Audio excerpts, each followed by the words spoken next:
Hey everybody, Andrew Hogue here, your security, privacy, and forensics expert with your weekly digest of mobile security and privacy news. Each digest will contain the past week of briefings so you can quickly catch up on all the important topics in mobile security and privacy. If you have any topics you'd like me to cover in the future, just drop me a comment below. I hope you find this weekly digest useful, and thanks so much for watching. Hey everybody, Andrew Hogue here, your security, privacy, and forensics expert with a mobile security update. Late last week, the NSA released a best practice for securing your home network. While I was taking a look at that, I actually found in the alternative resources section, they actually have a mobile devices best practices that I thought might be interesting for folks following these posts. If you go out and take a look, you can see a full set of their advisories out on their website. And there's some really good ones out here if you're heavily focused on security. I've linked out to the press release about securing your home network, but I also wanted to just quickly show folks the document in case you didn't want to download it directly from them. There are a lot of great best practices in here that explain not only what to do, but why you should do them. And if you choose not to download the PDF, I've included a list of each of the recommendations on my blog just so you can check them out. Late last week, the Wall Street Journal released an article that's catching people's attention about how thieves are shoulder surfing, checking out people's passcodes, stealing the device, and then locking them out of it. Once they've done that, they're able to basically do a complete takeover of your digital life, and that's obviously a big issue. So let's take a quick look at the best practices. It's really just a two-page document. Generally speaking, mobile networks are really fast today, so try not to connect to public Wi-Fi networks if you can help it. Also, as we already mentioned, be careful about your passcode. If you have a simple passcode and people are able to see it, they could easily circumvent the security of your device. Which is why I actually use biometrics. I think biometrics combined with a strong passcode are a great way to secure the data on your device. Also, be really careful about clicking on links in text messages because that's a common technique for device takeover or phishing attacks. And I always use only a trusted accessory, which is basically my own charging cord, and I never plug it into another computer. I always plug it into an outlet. So a lot of these recommendations are pretty straightforward, but it's always great to just have a reminder on best practices you can follow to secure that mobile device and those mobile apps, which are increasingly the skeleton key to your life. Thanks so much for watching.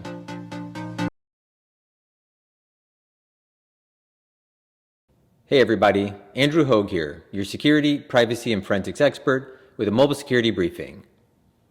On February 9th, 2023, the Department of Defense Inspector General released a management advisory discussing the serious operational and cybersecurity risks posed by how the Department of Defense is managing and using mobile apps. The two primary findings they listed off in the executive summary include violations of the federal and DoD electronic messaging and records retention policies, as well as DoD personnel downloading mobile apps to their devices that could pose operational and cybersecurity risks. As we all know, mobile apps have access to very sensitive data, including your contacts, GPS location, photographs, camera, microphone, and more. The report found specific examples, which were largely redacted, but pointed to these risks actually being present today within the Department of Defense. Myself and other experts have known for a long time the privacy and security risks associated with mobile apps and how effective continuous vetting can be to discover those risks and mitigate them. Of course, the challenge that we see is that while some companies and app developers are performing these assessments, many are not. And obviously, this report points out that the Department of Defense is no exception. And of course, when we think about targeted attacks, we always think about attacks against senior leaderships. But really, from a national defense standpoint, we have to worry about apps across the entire Department of Defense. Just think about it. Warfighters are out training or doing operations in the field, and if they have mobile apps on their government-issued devices or personal devices that leak sensitive information, they can put not only that mission, that information, but really put lives at risk. I provide a link out to the Inspector General report, and they'll take you through the background and share some of the 16 recommendations that they have. I've also included a highlighted version of the report by NowSecure, which helps you focus on the areas specifically around mobile app vetting. And I think it's important to point out that these issues aren't new. I have dozens of examples of news articles where issues came to light in the public and were written about. We oftentimes forget about those, and I've just chosen a few of them here to show. For example, in 2018, an application popular for exercising inadvertently leaked out the location of sensitive US military bases. In 2016, Russian military intelligence hacked a mobile app written by a Ukrainian artillery officer. Ultimately, the location of the Ukrainian forces were pinpointed and a counterattack was launched, resulting in the loss of life.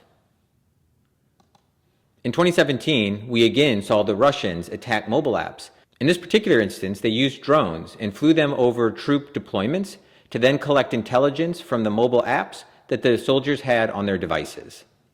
And the last example I'll give is a popular beer app that was used to track both the military and CIA. These are just a few of the examples that I've collected, and if you'd like to see more, please just send me a DM or drop me a comment below. I think the key takeaway here is that it's critically important to continuously vet mobile apps. Mobile apps have access to very sensitive information, they're updated constantly, and some apps inadvertently leak information, whereas other apps intentionally leak it, or could be attacked in such a way that results in the loss of sensitive information or even loss of life. I think the key takeaway here is mobile apps are here to stay and they have access to very sensitive information. Apps need to be continuously vetted for security and privacy issues, and when you get into a situation of national security or warfighters' lives, an extra level of caution needs to be taken. I really welcome this report from the Department of Defense Inspector General and hope to see the Department of Defense, as well as all organizations, take a much stronger position on protecting the data and the people using mobile apps.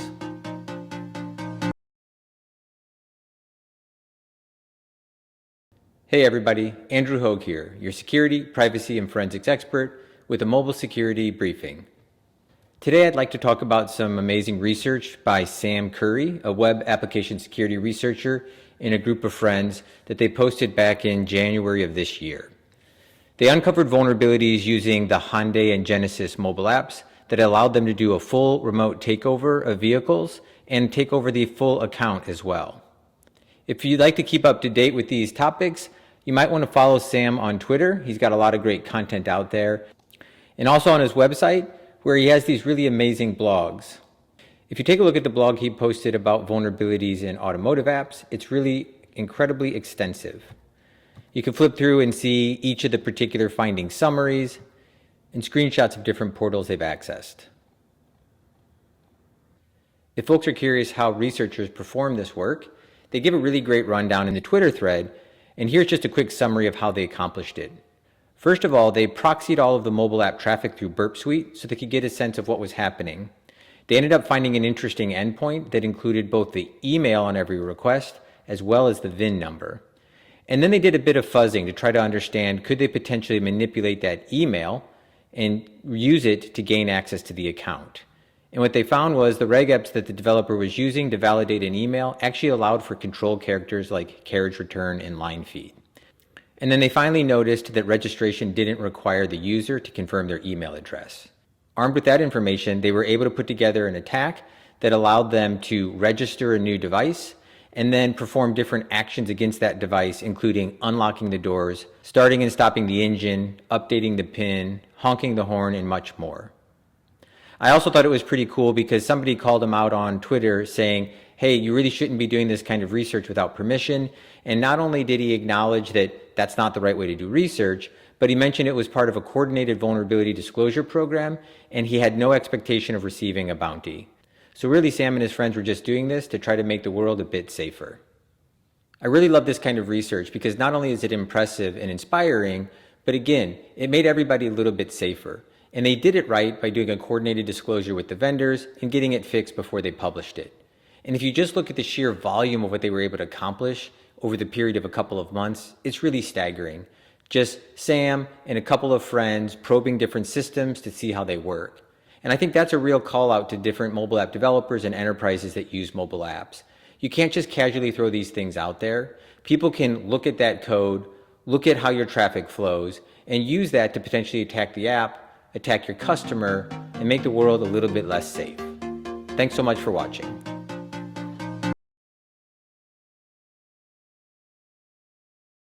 Hey everybody, Andrew Hogue here, your security, privacy, and forensics expert with a mobile security briefing. Today I'd like to talk about a report that was released in late January by the Synopsys Cybersecurity Research Center, and they were looking at the software bill of materials for 10 popular Android sporting and betting apps. The analysis is really interesting, so I certainly encourage you to take a look. They give a quick overview about how mobile apps are made, some details about how they do their static binary analysis, and then looking at the different components and vulnerabilities that they found throughout the applications. They also dive into a number of applications, giving an idea of what it looks like when a developer is close but hasn't quite yet gotten dependencies up to date, what it looks like when they're not even trying, and how really putting a strong focus on security can make a big difference in the overall posture of the application. But what I'd actually like to focus on are two other points that I thought were really great in the Synopsys article. So first of all, anytime you tell a developer that there's a vulnerability in a third-party dependency, I think the first question that's going to come to mind for them is, okay, well, are we using that code and is it even exploitable? And that actually happened when I posted some research a couple of months ago about OpenSSL vulnerabilities in mobile apps. And that research was pretty interesting. I'll link to it in the description below, where for the apps that included OpenSSL, 98% of them included versions that had vulnerabilities. So I posted that out to Hacker News. And of course, one of the comments I got right away was saying, hey, just because you have OpenSSL present doesn't mean it's necessarily a vulnerability. And in fact, maybe they're using the functionality inside that library for something completely different, like encryption of local data versus data in transit. And so the great thing is that Synopsys pointed this out. A lot of security vendors tend to run around and say the sky is falling. And they said, look, just because there's known vulnerabilities in the open source components, it doesn't necessarily mean it's exposed in the app. And there's actually some really interesting research that's been done by NSA Security. In a report they released in January 2022, they found that the exploitability of CVEs is actually pretty low, somewhere around about 16% of the vulnerabilities on the list. And if they really look more at exploits happening in high-risk vulnerabilities, they're really looking at more about 4%. So their point is, really focus on the things that matter, and you can make a big difference in the security posture of your app. There are a couple of standards that are emerging in this area and work being done. One of them is called the Exploit Prediction Scoring System, or EPSS by FIRST. And then CISA has been working on the Vulnerability Exploitability Exchange, which is a way for vendors to exchange information with consumers or other aggregators, letting them know whether or not a vulnerability is exploitable. And I can't go without giving a quick shout out to Dependency Track. This is a really amazing project run by Steve Springett. It's an OWASP project, and they consume software bill of materials, but they really handle how to operationalize that data, not only pulling it in and continuously examining it, but really looking at all of the different features that we've talked about here, including things like ingesting SysAvex and leveraging the exploit prediction model. There's so much going on in this application, and what's amazing is it's open source. You can install it with a single Docker command, and it's a full stack solution ready to deploy. So definitely check out Dependency Track if you're interested in these topics. The other thing that I wanted to point out is that Synopsys had the idea of SBOM as a proxy, and I found that to be a really interesting idea. We certainly can't predict the overall security investment and posture of an app just from their software bill of material, but looking at their SBOM health, how outdated are the components, is kind of an indication as to whether or not developers are really focused on this particular problem.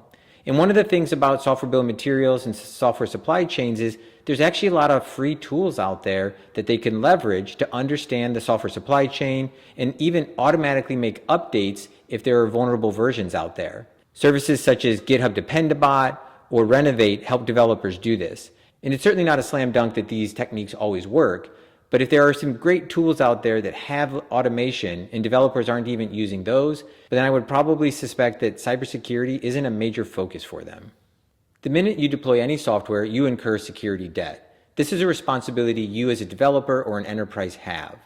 And leveraging things like static analysis to look at your software supply chain and understand vulnerabilities that exist and vulnerabilities that might be really easy to patch by simply doing an upgrade is par for the course. So definitely take a look at this article and consider trying out Dependency Track or other software bill of material tools that help you understand what's inside your app and how you can mitigate those security issues if they're exploitable.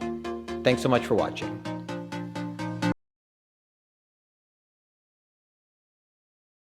Hey everybody, Andrew Hogue here, your security, privacy, and forensics expert with a mobile privacy briefing. Today I'd like to focus on unofficial ChatGPT mobile apps. I suspect everybody listening to this has heard of ChatGPT. Once the technology was released in November 2022, it really exploded into the mainstream and millions of people have been using the technology. OpenAI doesn't actually offer an official ChatGPT mobile app, and that opens up an opportunity for attackers to leverage the popularity of ChatGPT and people's desire to run it on a mobile device. Researchers over at Top 10 VPN did some great analysis of the top 10 highest ranking of unofficial ChatGPT apps and took a look at their privacy policies versus what the applications were actually doing. They start off the article with an overview of the particular apps and the most risky behaviors that they observed, and then they give a quick overview of ChatGPT clones and how they become super popular. One of the really great things is they also go into the specifics of each mobile app that they've investigated. And because these are not security issues that have to go through a coordinated disclosure process, they're able to actually provide the specific application information out here. And so you can see all of the details about what is being collected and what the different risks are. They do the same for iOS apps, giving you the details of each of the apps, and then talk about the biggest privacy risks that they've seen. If you are using any of these applications, I'd actually encourage you just to remove it. The way you're supposed to use ChatGPT today is through their website. But if you really decide that you need or want the mobile app, you should go out and take a look at their particular findings and understand what you're giving up. Are you comfortable with somebody recording the questions and answers, or recording your audio, or tracking your precise geo and sending that off to TikTok, Amazon, or other companies? I know I'm not, and I suspect a lot of you aren't, so just be careful out there and make sure if you're going to install a mobile app, it's an official app. So more generally speaking, you have to be really cautious about the apps you install. You're giving an app a lot of power. They have access to all of your sensitive data, and you should take a quick look at the permissions that they request, take a look at their privacy policy, and ask yourself, do you really need this app, or is there maybe a better way or a safer way to interact with that system? Thanks so much for watching.